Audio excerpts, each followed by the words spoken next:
I had always known that Kimberly, my wife, thrived on excitement. It was part of her charm, the spark that had drawn me in from the start. Her lively nature, her knack for turning everyday routines into spontaneous adventures made even the simplest moments feel special. A routine grocery run could turn into an amusing escapade, and lazy Sundays transformed into memories, whether we were dancing around the kitchen to loud music or jumping in the car for a last-minute road trip to catch the sunset. But as time passed, something shifted. That infectious zest she once channeled into the little joys of life started leaning more toward luxury, recognition, and the pursuit of bigger thrills. The woman who once found comfort in cozying up on the couch with an old movie and a glass of wine began to scoff at the idea of staying in. At first, I brushed it off, chalking it up to a phase. But then the late nights started piling up. The vague explanations, the subtle yet telling glances at her phone, and the knowing smiles she never explained began to add up. The realization truly sank in one evening when I came home from work, worn out but content to be back in the sanctuary of our home. All I wanted was a quiet evening, maybe cook dinner, relax, just enjoy being with her.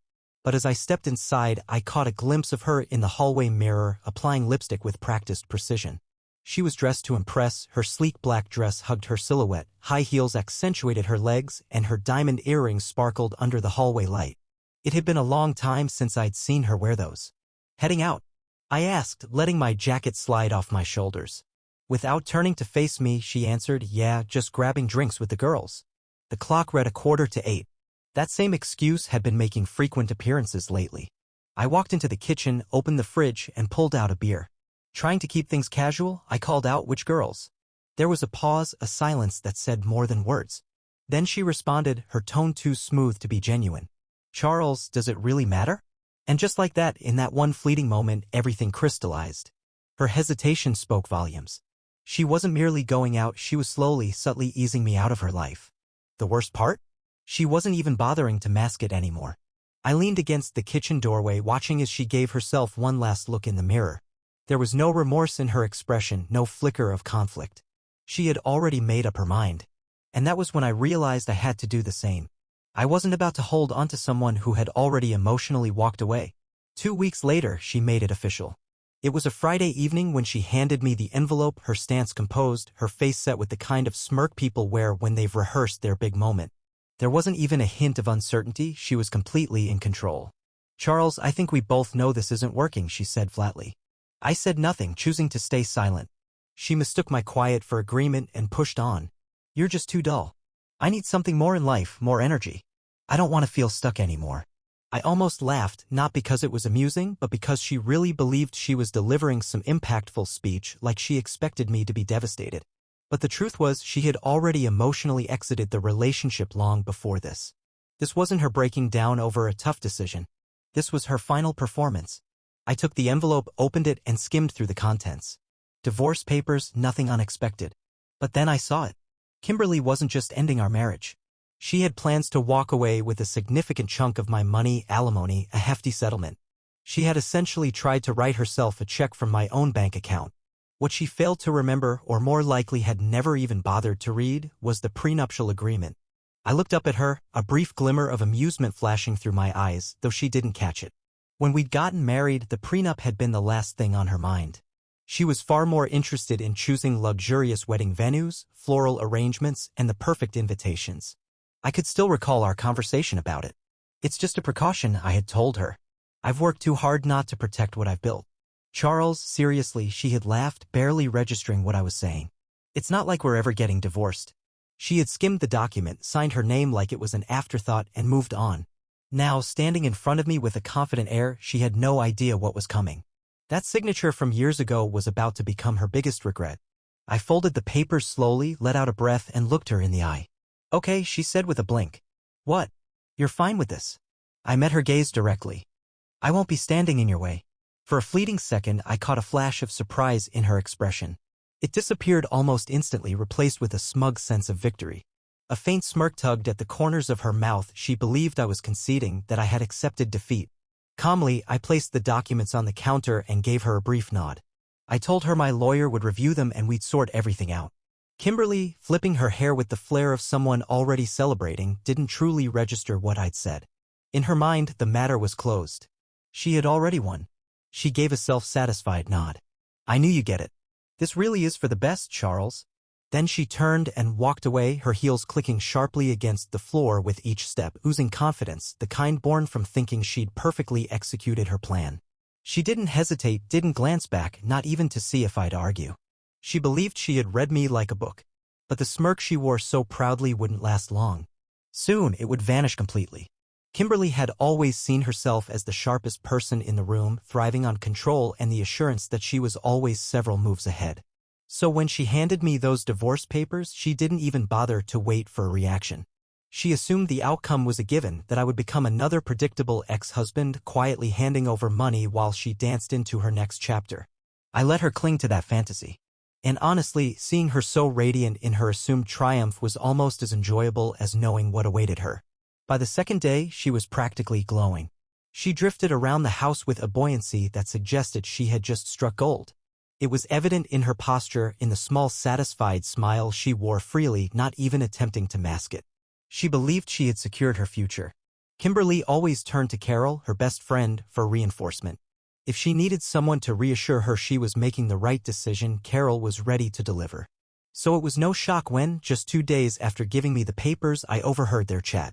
Kimberly was stretched out on the couch, browsing luxury apartment listings on her tablet, spaces she hadn't paid for but clearly believed she would own soon enough. She let out a relieved breath, speaking to Carol like someone who had finally escaped a burden. I should have done this earlier, she said, her voice tinged with a newfound freedom. I've wasted my best years with Charles. I stayed quiet, sipping my coffee, simply listening. Carol's voice came faintly through the speaker, probably showering Kimberly with all the encouragement she craved. Kimberly, still scanning the listings, continued confidently. The lawyer said the agreement is airtight. I'll be very comfortable. She paused to admire one of the listings, a contented smile on her lips. And really, I deserve this. Deserve. She genuinely thought she was entitled to half of everything I had built. I nearly chuckled at the thought but kept my composure. She hadn't read the prenup yet. Kimberly wasn't just daydreaming about spending my money, she had already mentally moved into a life she couldn't afford. That week, I watched her shed all restraint. No more home-cooked meals, instead, she indulged in pricey takeout nightly, gourmet sushi, premium steaks, $25 smoothies, all charged to her personal card without hesitation. Then she booked a getaway. A lavish Miami weekend with her friends, first-class flights, a luxury hotel, all paid for in advance. And of course, the shopping spree, designer purses, high-end dresses, glittering jewelry. She dressed herself like a prize, parading through the house like someone who believed she had scored a major windfall. And I let her continue. I watched, calm and composed, as she threw away money she didn't yet possess, fully aware that the moment she sat down and actually read the fine print, her dream lifestyle would dissolve instantly. The evening before her appointment with her lawyer, we found ourselves across from each other at the dinner table. She was engrossed in her phone, a soft, content smile on her face. Occasionally, she'd sigh as if savoring a moment she believed was hers by right. Eventually, she looked up, met my eyes, and offered a smirk.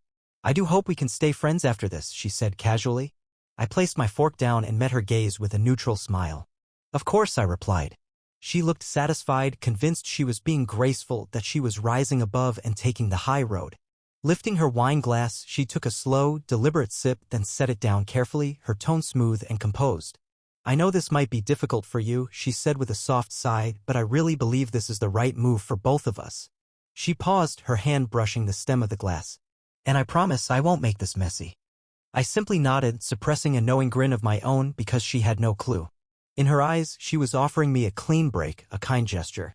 She had no idea that within the next 24 hours she'd be the one pleading for forgiveness. The following day, Kimberly strolled into her attorney's office exuding confidence, convinced she had everything under control. That morning had been spent splurging on yet another shopping spree, acting as though she was already enjoying the perks of financial independence. She'd picked up a fresh designer handbag, a sleek pair of high-end heels, and a dainty gold necklace that she likely pictured herself wearing while lounging on some exotic beach, cocktail in hand, all funded by my bank account. To top it off, she treated herself to a $20 matcha latte, sipping it with smug satisfaction, fully convinced she was about to walk into the easiest financial victory of her life. In her mind, she had already moved on from me. Honestly, she probably thought that after this legal appointment, she'd never have to hear my name again, except, of course, when those alimony checks arrived on the first of each month. But then she took a real look at the paperwork and everything came crashing down. Kimberly sat across from her lawyer, legs crossed, attention mostly fixed on her phone. She barely acknowledged his presence, too wrapped up in her own sense of triumph. Her attorney, a seasoned gentleman with neatly styled gray hair and a sharp suit, was calmly flipping through documents. Clearing his throat, he glanced at her with a mix of courtesy and caution. "We've moved ahead with the divorce," he said slowly. "But Kimberly, you didn't mention anything about a prenup. Your husband's attorney has just sent this over. Have you actually read the prenup agreement?" She barely looked up, waving a hand dismissively. "I skimmed it when we got married. It's just standard stuff, right?" He adjusted his glasses and took a deep breath before turning the papers toward her. "Not quite. Look here," he said, pointing at a clause near the bottom of the page. Clause 14b. It states that if the petitioner initiates the divorce without cause, they forfeit any right to alimony or to any assets beyond jointly owned property. Kimberly blinked, then gave a small, incredulous laugh as she leaned in. "Wait, what does that mean?" Her lawyer set his pen down and spoke evenly.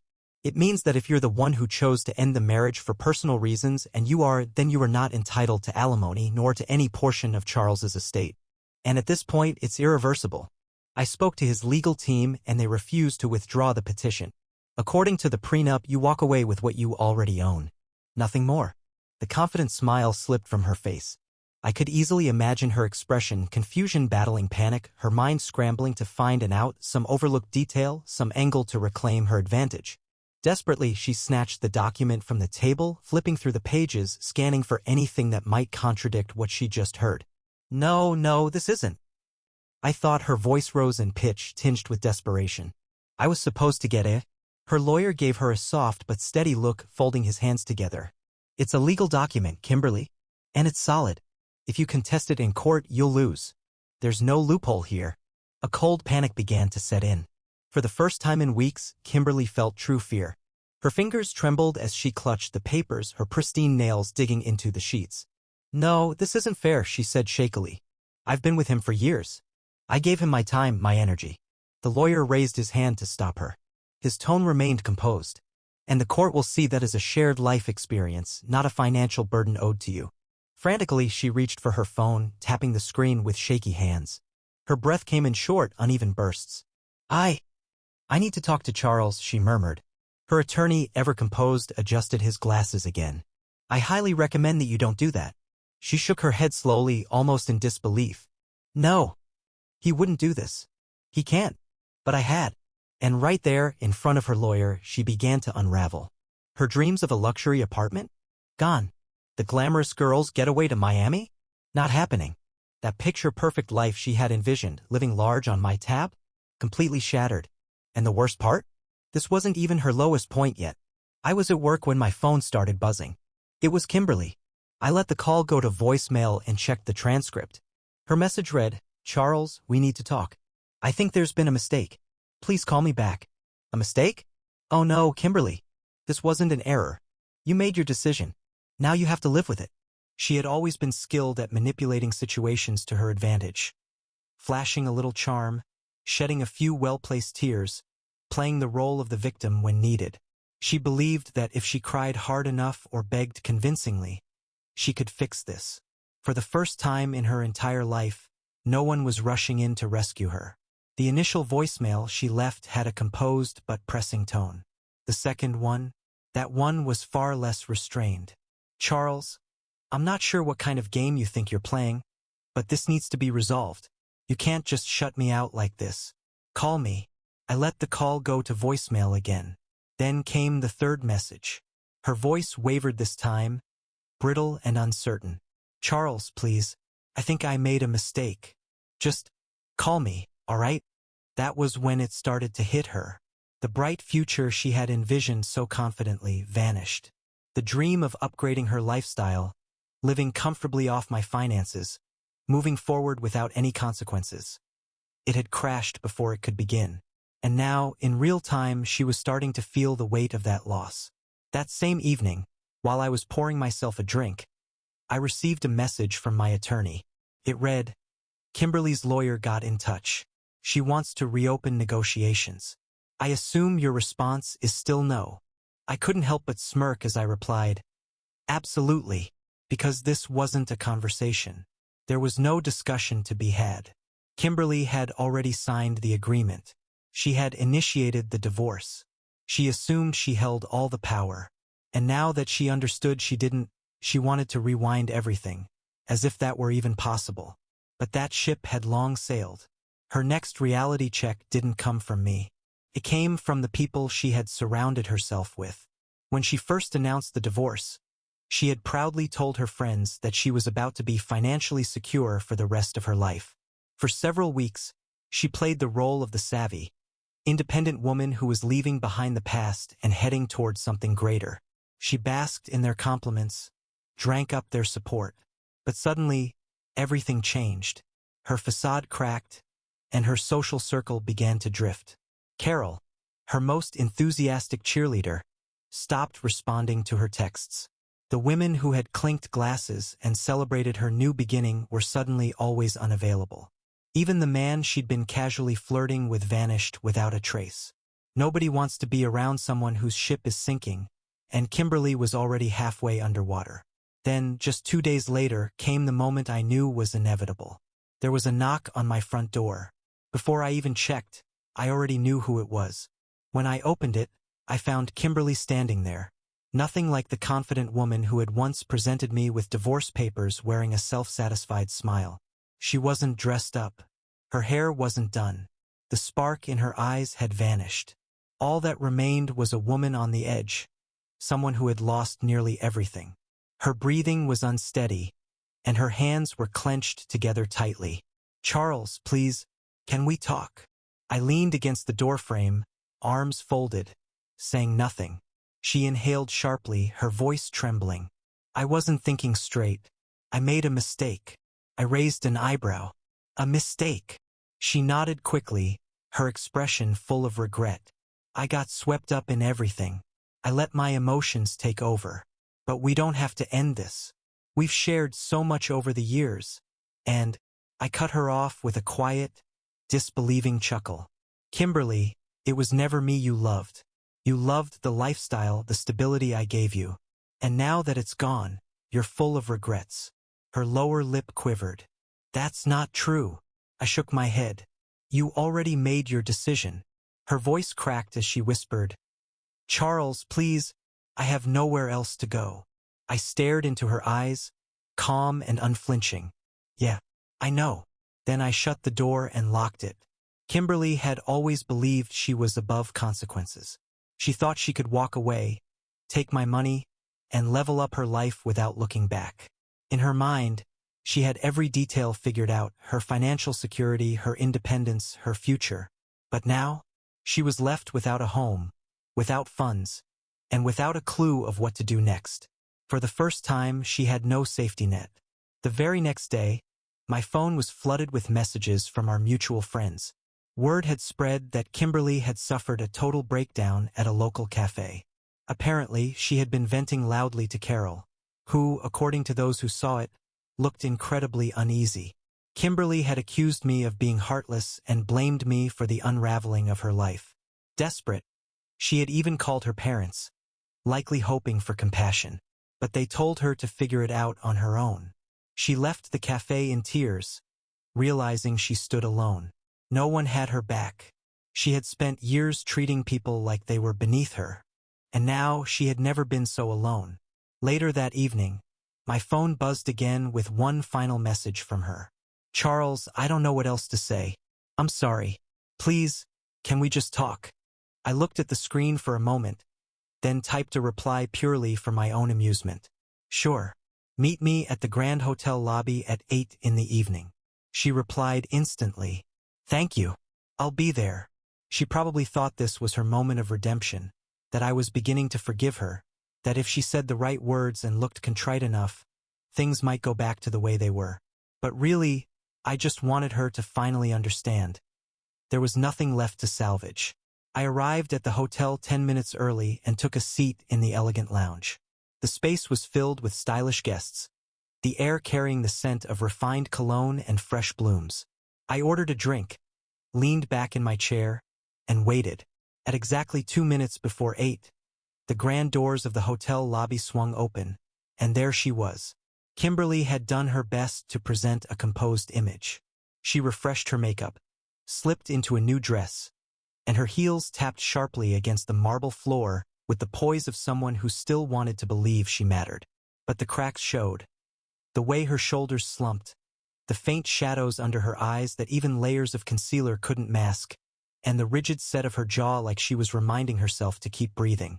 The moment she noticed me, she rushed over. A flash of her old charm appeared as she forced a smile. Her words came softly, laced with hesitation. "Charles, thank you for meeting me." I leaned back in my chair, completely at ease, drumming my fingers absently on the gleaming wood tabletop. "Of course," I replied casually. There was a brief pause. I could tell my composure threw her off. She had probably braced herself for a storm. Rage, resentment, maybe even a glimmer of longing. But all she got was disinterest. She inhaled deeply, trying to center herself, then leaned in slightly with a voice trying to sound heartfelt. "I made a mistake," she began, her tone wavering. "I thought I needed something else, but now I know how foolish I was." Her eyes locked onto mine, filled with urgency. "We had something real, Charles. We still could." I tilted my head, observing her. "You really believe that?" I asked. She nodded quickly, and for a moment, hope returned to her face. "Yes, I know I hurt you, but this doesn't have to be the end. I'm not here for the money. I just want to make things right." I said nothing, just watched her wring her hands like she was silently praying. Noticed the slight quiver of her lip, how she leaned forward as if shortening the space between us might soften the blow of my decision. Without a word, I reached into my pocket, pulled out a neatly folded document, and slid it across the table. She frowned, puzzled, and slowly unfolded it. Her hands began to shake as her eyes moved across the words. Her breath hitched. She looked up, her face draining of color. "Wait, this is final?" I smirked slightly, casually tipping my drink in my hand. "Yes, signed, sealed, done. You should have been in court with your lawyer." Her lips parted, then pressed into a tight line as though fighting back tears. "But I thought we were going to talk." A quiet chuckle escaped me as I shook my head. "Kimberly, this was never a discussion. Words and arrows, once released, can't be taken back." Tears began to well in her eyes, real ones. This was the same woman who once handed me divorce papers with cold certainty. Now she looked fragile, frightened, uncertain. "So that's it?" she whispered.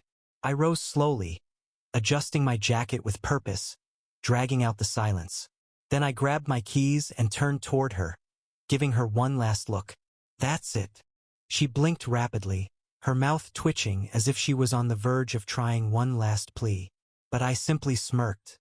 "You said you wanted something more exciting, remember?"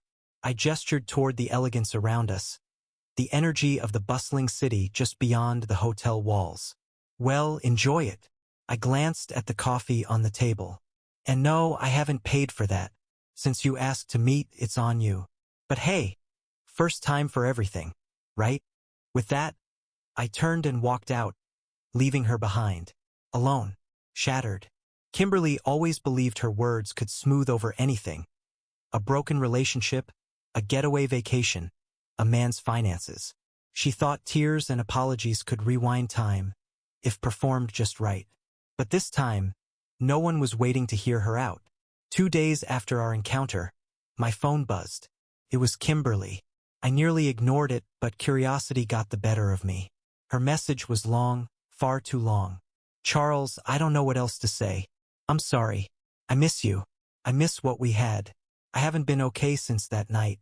I know I don't deserve it, but please, just one more conversation. I need to hear your voice." I read it twice, then deleted it. No response. No closure. She had her moment, every chance to do right by us. But she threw it all away, treating me like some uneventful chapter in her story. Now she had to live with that decision. A month passed. I'd moved on completely. My life was mine again. I wasn't wasting another second looking backward. I was working out harder, exploring new places, laughing more, reconnecting with friends, and most importantly, waking up each day without someone beside me who saw me as replaceable.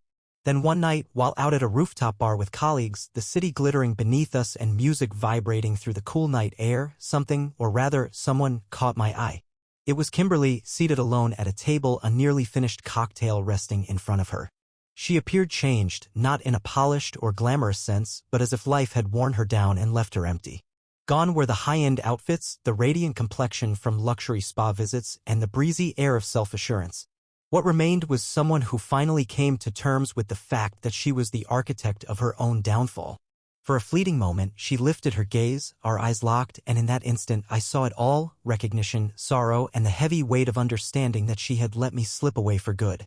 Her mouth opened slightly, as if words were forming, maybe an apology or something she thought could bridge the gap. But I didn't stay to hear it. I turned my back without a word, without a pause, without offering even the briefest acknowledgement. I left her with silence. And that, more than anything, was the true justice. Kimberly didn't just lose financial stability. She let go of an entire future, one that included me. And where was I? Too immersed in a real, fulfilling life to spare a thought for what she had lost. Dear listeners, I'd love to hear your reflections. Drop a comment below and remember to like, share, and subscribe.